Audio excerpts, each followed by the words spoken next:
ఆంధ్రప్రదేశ్లో కానీ మరే ఏ నేతకు దక్కని గౌరవం నాకు దక్కింది.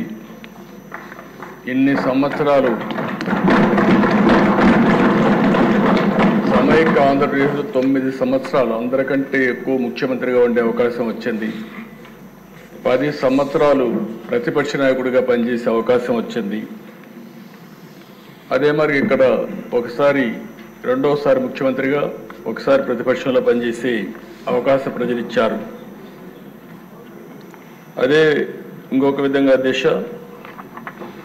అనునిత్యం కష్టపడి పనిచేయడం, నిజాయితీగా ఉండడం, అనుక్షణం ప్రజలు వాళ్ళ బిడ్డల సంక్షేమమే ధ్యేయంగా పనిచేస్తూ వచ్చాను. అందుకే 4 దశాబ్దాలుగా ప్రజలు ఆదరించారు.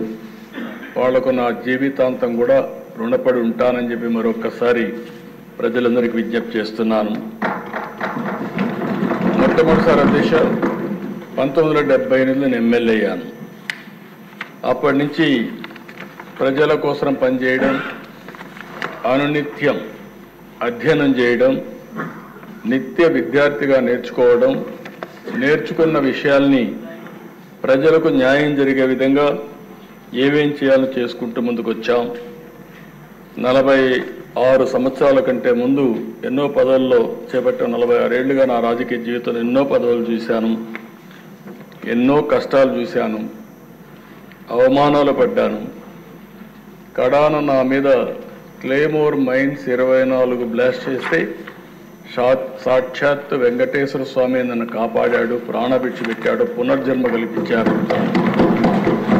4 సంవత్సరాలు ఇక్కడున్నప్పుడే నా మీద చాలా దారుణంగా కుటుంబ సభ్యుల్ని అవమానపరిచే విధంగా మాట్లాడితే నా జీవితంలో ప్రాణానికి కూడా భయపడలేదు. కానీ ఆ సమయంలో ఒక బాధ, ఆవేదన కలిగింది. అలాంటి వేధింపులు కూడా గురయ్యాను. కడకు జైలు కూడా పంపించే పరిస్థితి వచ్చారు. కానీ అధ్యక్ష, నేను ఏ తప్పు చేయలేదు, ఏ తప్పు చేయను. అనుక్షణం ప్రజల కోసం పనిచేస్తా. ఇలాంటి ఇబ్బందులు పెట్టినప్పుడంతా కూడా ఇంకా మనోధైర్యాన్ని పెంచుకొని ఇంకా నేను ఏం చేయగలుగుతాను, ఏం చేస్తే ప్రజల రుణం తీర్చుకోగలుగుతాను ఆలోచించి ముందుకు పోతూ వచ్చాను. చాలా అరుదైన సంఘటనలు నా జీవితంలో చూశాను. నేను జైల్లో ఉన్నప్పుడు 53 రోజులు మీరు చూసే అధ్యక్ష, 80 దేశాల్లో తెలుగు వారు 53 రోజులు రోడ్డు మీదకి వచ్చి ఎక్కడికక్కడ పోరాటాలు చేశారంటే అది నా జీవితంలో ఎప్పుడూ మరిచిపోలేని సంఘటన అని చెప్పి కూడా నేను మీకు తెలియజేస్తున్నా. అందుకని ప్రజలు మనకిచ్చిన స్థానాన్ని ఎవరు చెరపాలన్నా చెరపలేరు. అందుకని ఈరోజు మీరు చూస్తే 4వసారి ముఖ్యమంత్రి. ఇది అరుదైన అనుభవం. 4వసారి ముఖ్యమంత్రి అయ్యాం. అవినీతి, డబ్బులు కానీ, కులం కానీ, మతం కానీ, ప్రాంతం కానీ, వర్గం వంటి అంశాలు తీవ్రంగా ప్రభావితం చేస్తున్న ఈ రోజుల్లో నా మీద ఈ నమ్మకం పెట్టుకున్నారంటే అది నా జీవితంలో ఎప్పుడు మరిచిపోలేనని చెప్పి కూడా నేను మీకు తెలియజేస్తున్నా. అధికారం నాకు కొత్త కాదు, సీఎం కుర్చీ అంతకంటే కొత్త కాదు, కేంద్ర రాజకీయాలు కూడా నాకు కొత్త కాదు. తెలుగుదేశం పార్టీ ఒక ప్రాంతీయ పార్టీగా ఉండి దేశ రాజకీయాల్లో కీలక పాత్ర అనేక సందర్భాల్లో పోషించాం. అది తెలుగుదేశం పార్టీ చరిత్ర అని చెప్పి కూడా నేను మీకు తెలియజేస్తున్నాను. ఇన్ని చూసిన నాకు ఈరోజు మీరు చూస్తే అధ్యక్ష 95లో మొట్టమొదటిసారి ముఖ్యమంత్రి అయ్యాను. మళ్ళీ 99లోనే కంటిన్యూ అయ్యాను. 2014లో ముఖ్యమంత్రి అయ్యాను. 2024లో మళ్ళా ముఖ్యమంత్రి అయ్యాను. కానీ ఇలాంటి పరిస్థితి నా జీవితంలో ఎప్పుడు చూడలేదు. ఈరోజు ఎంత తవ్వితే అన్ని అవకతవకలు కానీ భయంకరమైన విషయాలు వచ్చే పరిస్థితి వస్తూ ఉంది. అందుకే మనకంటే ప్రజలు ఎక్కువ ఆలోచించారు. వాళ్ళు ఏదైతే ఆలోచించారో దాని పర్యవసానమే మొన్న మనకిచ్చినటువంటి తీర్పు. అయితే అధ్యక్ష విధ్వంసమైన వ్యవస్థలు, గాడి తప్పిన యంత్రాంగం, గత ప్రభుత్వం యొక్క అప్పులు, తప్పులు, పాపాలు, నేరాలు ఈ ప్రభుత్వానికి ఒక సవాళ్లుగా తయారైనాయి. జూన్ 12న ప్రభుత్వ అధికారం చేపట్టి ఆ రోజు చూస్తే రాష్ట్ర పైన ఉంది. కొంతమంది నన్ను అడిగారు, మీరు ముఖ్యమంత్రి అవుతారు, అయిన తర్వాత ఈ రాష్ట్రాన్ని బాగు చేస్తారా, చేయగలుగుతామనే నమ్మకం మీకుందని అడిగారు. నేను ఒకటే చెప్పాను, నేను పారిపోలేను. అధికారం ఉన్నా అధికారం లేకపోయినా, లేకుంటే ఎప్పుడైనా సరే ప్రజల కోసం పనిచేశా. ఇప్పుడు కూడా అలాంటి సవాళ్ళని నేను స్వీకరించి మళ్ళీ ప్రజలు నిలబెట్టగలిగితే అదే నాకు కావాలి, అది చేసి తీరతానని ఆ రోజు ప్రతిజ్ఞ చేసి ముందుకు వచ్చానని చెప్పి నేను తెలియజేసుకుంటున్నాను. అలాంటి పరిస్థితుల్లో ఈ రాష్ట్రానికి ఒక విజ్ఞతతో ప్రజలు ప్రవర్తించారు. ఆ విజ్ఞత మీరు చూస్తే కీలకమైన సమయంలో 21 ఎంపీల్ని గెలిపించారు, ఎన్డీఏ కూటమి అభ్యర్థుల్ని. దీనివల్ల ఢిల్లీలో కూడా మన పరపతి పెరిగింది. కాస్తో కోస్తో వెంటిలేటర్ పైనుండే రాష్ట్రానికి సహాయం చేయడానికి ఆ రోజు నేను కానీ, మిత్రుడు పవన్ కళ్యాణ్ గారు కానీ, ఒక పక్క నరేంద్ర మోడీ గారు కానీ, బీజేపీ ప్రధానమంత్రి గారు అయినటువంటి నరేంద్ర మోడీ గారు అందరం కలిసి చెప్పాం. దాని మీద పూర్తిగా కేంద్రం కూడా సహకరించే పరిస్థితికి వచ్చారు.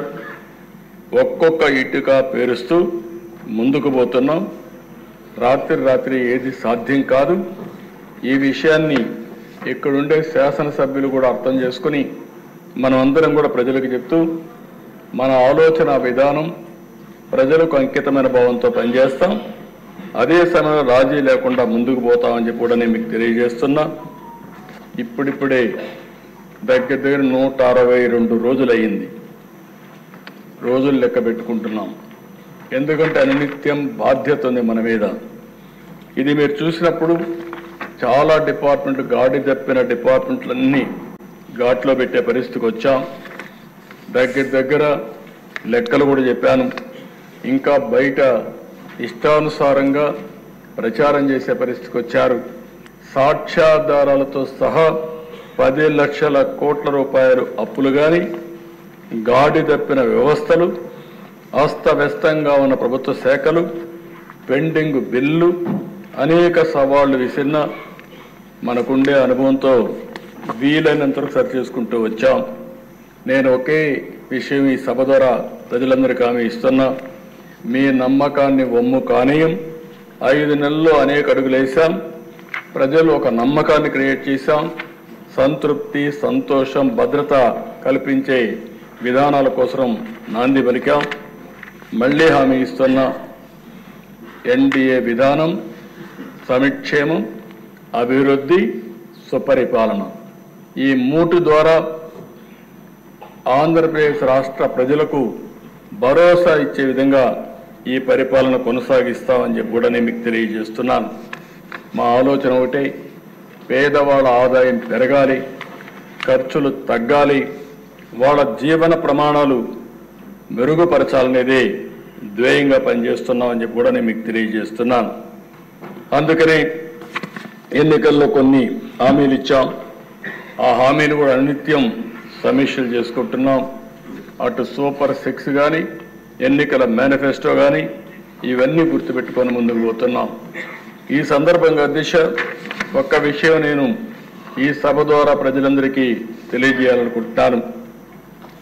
సంక్షేమం అనేది తెలుగుదేశం పార్టీతోనే ప్రారంభమైంది. ఈ విషయం దేశానికి అర్థమయ్యే విధంగా చెప్పగలిగాం. మీరు మొట్టమొదటిసారిగా అధ్యక్ష చూస్తే తెలుగుదేశం ఆవిర్భావంతోనే కూడు, గూడు, గుడ్డ అనే నినాదంతో సంక్షేమ పథకాలు మొదలుపెట్టాం. 2 రూపాయల కేజీ బియ్యం ప్రారంభించింది తెలుగుదేశం పార్టీ, గౌరవనీయులు ఎన్టీ రామారావు గారు. అది ఈరోజు ఫుడ్ సెక్యూరిటీగా దేశం మొత్తం అమలైందంటే అది తెలుగుదేశం పార్టీ చూపించిన చొరవ, ఒక స్ఫూర్తి అని చెప్పి కూడా నేను మీకు తెలియజేస్తున్నా. పేదవాళ్లకు పింఛన్ ఇవ్వాలి, వీళ్ళకి ఇబ్బందులు ఉన్నాయని 30 రూపాయలు పింఛన్తో ప్రారంభించింది తెలుగుదేశం పార్టీ. అది ఈరోజు ఈ రాష్ట్రంలో 4000 రూపాయలు పింఛన్ ఇచ్చే పరిస్థితికి వచ్చాం. ఇంకో పక్కన దిశ రైతుల్ని ఆదుకోవాలని 50 రూపాయలకే హార్స్ పవర్ విద్యుత్ కానీ మొట్టమొదటిసారిగా పేదవాళ్ళు ఉండవలసింది గుడిసెల్లో కాదు, వీళ్ళకు కూడా పక్కా ఇళ్ళు ఉండాలని పక్కా ఇళ్ళ నిర్మాణం ఏర్పాటు చేయడం, జనతా వస్త్రాలు లాంటి కార్యక్రమాలన్నిటికి కూడా 40 ఏళ్లకు ముందే టీడీపీ నాంది పలికింది అధ్యక్ష. అదే మరొక అధ్యక్ష, అనేక ప్రభుత్వ పథకాలను కానీ సంస్కరణలు కానీ పాలసీలతో పేదవాళ్ళ జీవితాన్ని మార్చడానికి రూపకల్పన చేశాం. 2014లో కూడా 16,000 కోట్ల లోటు బడ్జెట్తో పరిపాలన ప్రారంభించిన 120 సంక్షేమ కార్యక్రమాలకు శ్రీకారం చుట్టాం. గిరిజనులకు, దళితులకు 27 పథకాలు, ముస్లింలకు ఒక 10 పథకాలు, బీసీలకు ఆదరణ వంటి పథకాలతో ముందుకు పోయే దిశ. సమైక్య ఆంధ్రప్రదేశ్లోని గర్ల్ చైల్డ్ ప్రొటెక్షన్ స్కీమ్ కింద 5,000 రూపాయలు బ్యాంకులో డిపాజిట్ చేసి అందులో వచ్చే వడ్డీ, ఆ ప్రిన్సిపల్ అమౌంట్ ఆడబిడ్డల భవిష్యత్తుకు భరోసా ఇచ్చిన పార్టీ తెలుగుదేశం పార్టీ అని చెప్పి కూడా మీకు తెలియజేస్తున్నాను. ఇదే కాకుండా దిశ పోయినసారి అయితే దగ్గర 120 స్కీములు తీసుకొచ్చాం.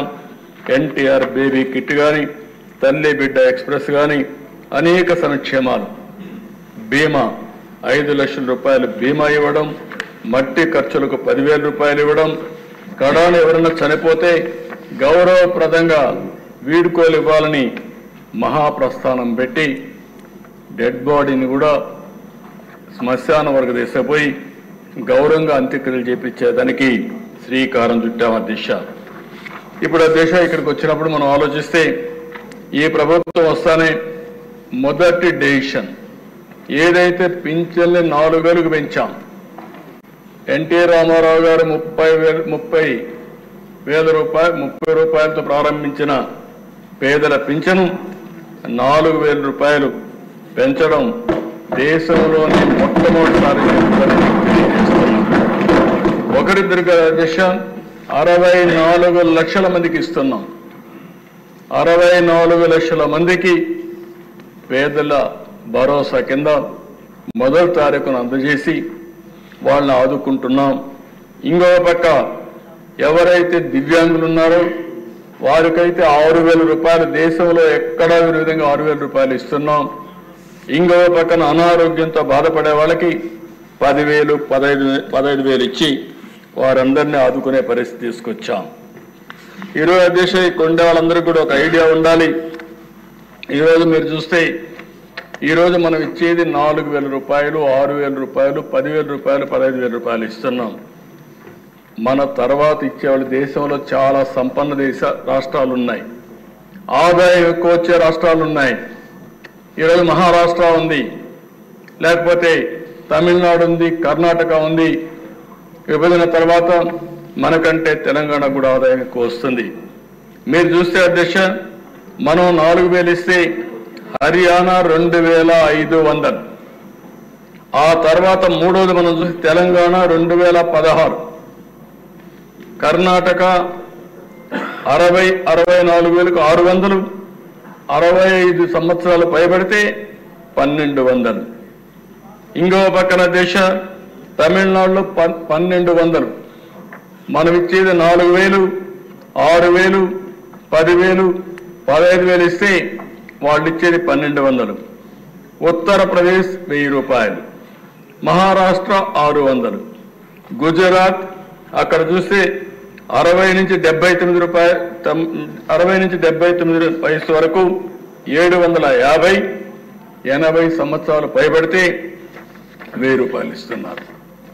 అంటే ఈరోజు మనం గుర్తుపెట్టుకోవాల్సింది దేశంలో ఏ రాష్ట్రంలో జరగనటువంటి అతిపెద్ద సంక్షేమ కార్యక్రమం పేదలకు ఇచ్చే పింఛన్లని చెప్పి కూడా నేను తెలియజేస్తున్నాను.